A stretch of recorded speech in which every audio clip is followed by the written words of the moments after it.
of the Alabama Hospital Association. We appreciate you taking the time to join us today.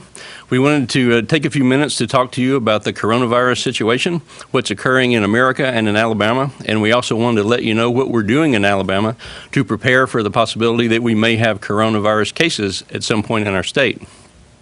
I'll start by saying that we do not have coronavirus infections in our state at this time. We have not identified any infections in the people that we have monitored or tested. There have been rumors, as you know, fueled by social media in many cases that we have cases, but we do not. At this point, Alabama has not identified any coronavirus cases. We have been in almost constant contact with CDC over the past 6 to 7 weeks. We speak to them daily and usually several times daily. We're certainly aware that there are cases of some community transmission in some parts of the United States. We understand that that's very concerning to folks in our state. People who live in Alabama are worried about what might happen and want to know what they should do. And so we scheduled this press conference today just to try to answer questions and to let people know the best information that we have, and try to communicate to each person who has a question what they can do to protect themselves and to protect their family. At ADPH, our mission is to protect the health and safety of all Alabamians. It's a mission we take very seriously. We have an agency with well-trained professionals who have a lot of experience in dealing with this, and we're very confident that we have a good plan going forward to keep our state safe. We have been working since mid-January on primarily prevention activities, but also at the same time, we have been in a planning stage for the possibility that we will begin to see the virus circulating at some point in our state. We stood up our incident command system, and what that means is we activated a group of people with sort of an all-hands-on-deck approach in mid-January, and that brings everyone together from our agency and with other partners outside the agency who work together on coming up with a strong plan to deal with the situation as it develops. This is a situation that has changed really rapidly. There's a lot of new information coming in every day from different parts of the world. Sometimes the messages get a little bit confused because things do change so rapidly. But we have been working very hard with the providers in our community, with doctors, other providers, to make sure that they have the most up-to-date education and information on how to evaluate patients and how to test patients. We have been working very closely with our hospitals, and I know Dr. Williamson will address that in a few minutes. Our hospitals have done a terrific job of preparing for this, and we feel like that they are well prepared in case we should have a transmission in our community. We've helped to provide guidance for our emergency medical services, for EMTs and paramedics. We're reaching out to our nursing homes. We provided guidance already to our schools, our colleges and universities, as well as kindergartens and daycares, just to make sure that they understand how best to prevent infections in those institutions and facilities, and also to think about what they might do if cases were to show up at some point. We also have provided some guidance for businesses. There are many businesses in Alabama that have travelers who work for them or involved in business travel. We have airlines that have air crews that continue to travel now to parts of the world where there might be disease transmission. So we're working very closely with these employee health organizations within those groups to make sure that people are given the best advice and learn how to take care of themselves and protect themselves, and to make sure that public health is aware of what's going on with them. So far in Alabama, we have monitored over 100 people who have returned to the state from China. As you know, CDC is funneling all air travelers from China through 11 U.S. airports, and so we receive notices daily, or sometimes several times daily, of people returning to our state that we need to be aware of. We have reached out to these folks who are returning and educated them, encouraged them to practice self-monitoring, and encourage them to practice what we call social distancing, which involves staying at home, staying away from large groups of people, and monitoring their own health. These returnees check their temperature multiple times a day. We check in with them every day.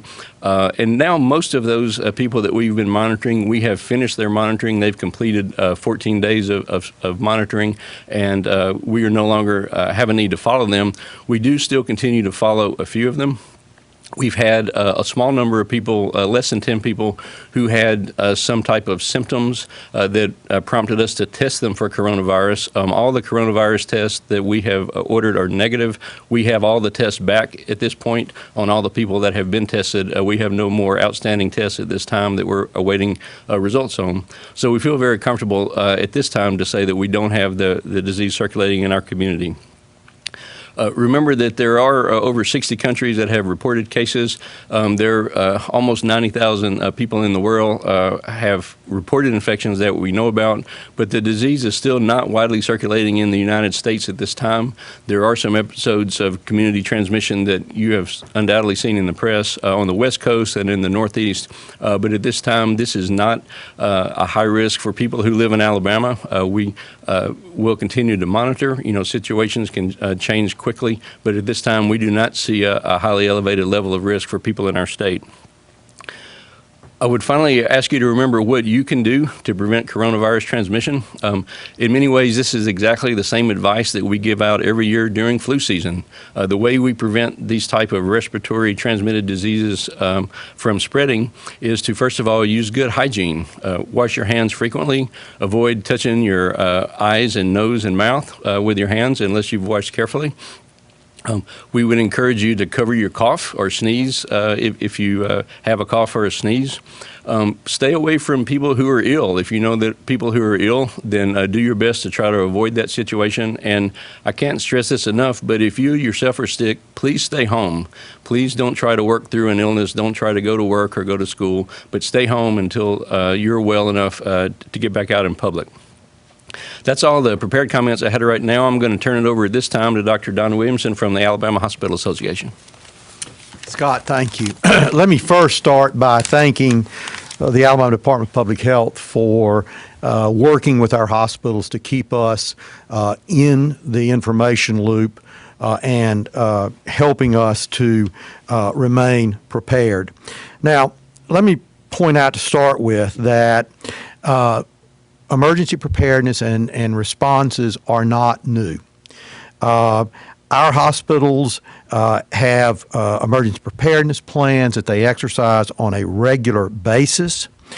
We have developed processes to screen and to isolate individuals who present to the hospitals meeting the CDC criteria for the virus. In addition, we're working to ensure that the employees of our hospitals that will be essential in response are adequately trained and prepared so that they don't risk acquiring infection. Hospitals treat patients with infectious diseases on a daily basis. These patients are isolated, they're treated in appropriate spaces by trained personnel, and when there is a threat of a disease that could cause a surge of patients, each individual hospital steps up its preparedness and coordination activities. Hospitals share best practices, and they also deploy specific strategies that will work best in their facilities and to contain any outbreak. Much remains unknown about COVID-19. But a clearer picture is emerging, and hospitals are refining their responses regularly based on that additional information. What do we know now? We now know that most people who become infected with COVID-19 will not become seriously ill and will therefore not need hospitalization. However, we are able to quantify bed availability in near real time and to implement surge plans to increase available beds should that become necessary. Those systems have been well tested in previous hurricanes and during previous flu seasons. I would just close again by thanking the Alabama Department of Public Health and by reiterating the comments that Dr. Harris made. It is still flu season. If you've not been vaccinated, be vaccinated. Not that it will protect you against COVID-19, but because it will lessen the confusion if you develop a flu-like illness. Practice hand washing. Don't touch your face with your hands. Surgical masks are only effective for people who are symptomatic to try to prevent spread from them. N95 masks are only effective if they're properly fitted, so masks really have no place for the general public in trying to control exposure. So again, thank you, and stand by to answer any questions. Thanks for the invite today, Dr. Harris. My name is Director Brian Hastings. I'm the director of the Alabama Emergency Management Agency, and I'm thankful for this time just to talk about a couple of points that I wanted to bring up. First of all, the Alabama Emergency Management Agency is not the medical or public health lead. Dr. Scott Harris and his team at Alabama Department of Public Health are the medical and public health leads in Alabama. The Alabama Emergency Management Agency is the lead coordinator for requests and response across the state and outside of the state to the state of Alabama and assistance from the federal government. So we are here to support the Alabama Department of Public Health and our public health officer, Scott Harris, in the Alabama activities to make sure that we respond and recover from the COVID-19 outbreak. We're very fortunate, like Dr. Harris said, that we don't have any cases here. And as our speakers have already said, we've had some experience with this in the past. So this is a very serious situation, but it shouldn't be filled with a lot of fear. We need to make sure that we're thinking through this and looking at the facts. We've done this before with pandemic influenza. We've seen it with some Zika, and we've also done it with Ebola here in Alabama. So we can't forget what we've done in the past. It's time to kind of recreate those good habits that have kept Alabama healthy over the years. I'd like to reiterate that not only is the flu good for reducing the confusion, but if we are vaccinating ourselves and staying healthy, then we're also not using resources that could be dedicated and prioritized to the COVID-19 outbreak. The other thing is worth repeating, and it's so hard to do, is that there are two people who will make the difference in a disease containment exercise or an execution of a disease containment plan. It's you and everyone else around you. So if you or the people around you are unwilling to wash their hands, practice good personal hygiene, cover your cough, don't touch your face, if you do those things, you need to wash your hands, you need to sanitize your workspaces once in a while. Good personal, professional, and social hygiene is key. And if you're feeling sick, go to the doctor. And if people around you are sick, don't hang out with them. Practice social isolation and social distancing when you need to, and I think that will help Alabama stay healthy through this episode. Thank you very much. I appreciate it. Thanks, Scott. Thank you. We're happy to answer any questions at this time if we have any.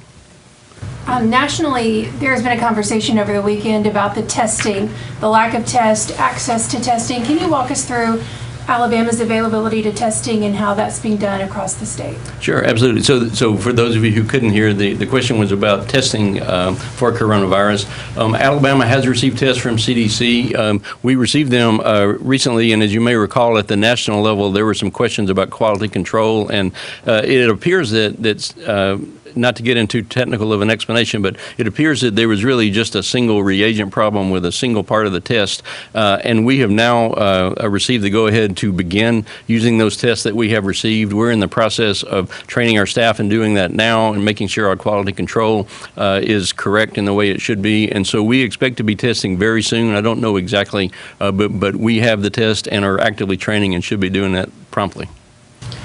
For those at home, if they've come in contact with someone who's traveled to an area that may be on the map with this outbreak, do they need to be tested, or do you need to wait until you have symptoms to be tested? Yeah. The best guidance that we have right now is that people coming from parts of the world where there may be a disease need to self-monitor. We have tried to coordinate our message very closely with businesses, with schools, and with others who are seeing these travelers. And there's a lot of good information that we try to make sure these people get and understand about how they can practice social distancing, how they can monitor themselves for illness, and there's no need at all for them to be tested without symptoms at all. Even in the case that they have symptoms, we would certainly ask them to contact their healthcare provider or to contact us, and we can provide more information about that. But at this time, most of those people are not likely going to need testing. Other questions? Dr. Harris, we have a few via email.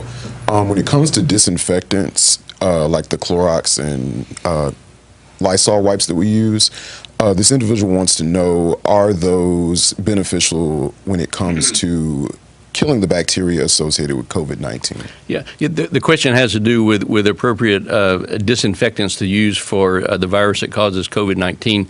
This is a new virus, and so we can't say for certain. However, there is a lot of experience with coronaviruses, and routine disinfectants do appear to be effective in almost all cases. CDC actually on their website has really extensive information for cleaning crews or people that are doing disinfecting of healthcare facilities or workspaces, and I'll be glad to refer you to that link once we finish here today. We can get back with that person, but it's actually very standard cleaning techniques. There are no real special disinfectants that are required to the best of our knowledge.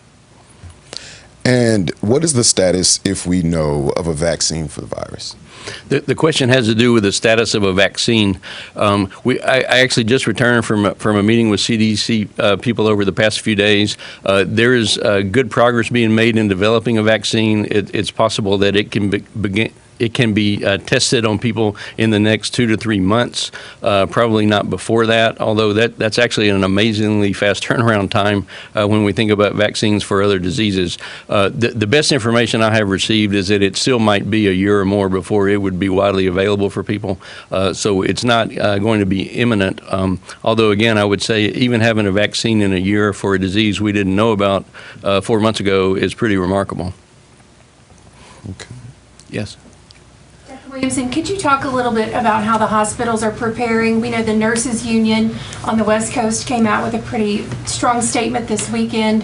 How can we avoid that in Alabama? Well, again, hospitals, this isn't, as you've heard, this isn't the first time we've done this. H1N1 was a pandemic. Fortunately, it turned out to be a very low death rate. But so right now, you've got to prepare your workforce. I mean, in Italy, one of the challenges they're facing in Italy is that 10% of their healthcare workers are infected. So that reduces the number of people able to provide care. So making sure that your frontline personnel are trained on personal protective equipment so that they don't get infected. Then you've got to set aside separate rooms in the hospital and try to funnel people who may be at risk through a single point of entry, through a single point of screening into those rooms so that appropriate testing and triage can occur. And then for those small number of people who end up needing to be hospitalized, it's about putting them in appropriate isolation, using appropriate personal protective equipment to minimize spread in the healthcare facility and to minimize spread to the healthcare workers.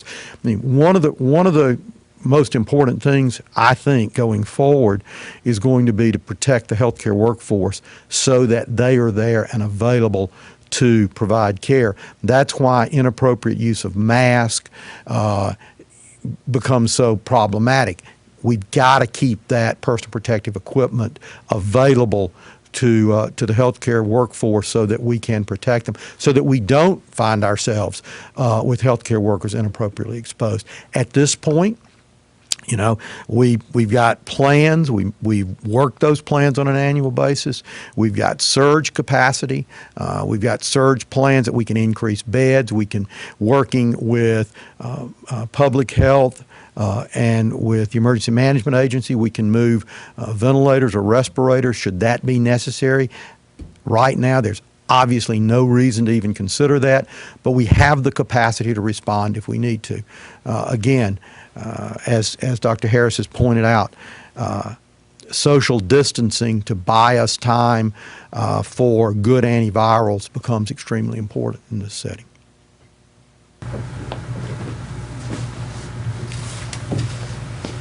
Further questions?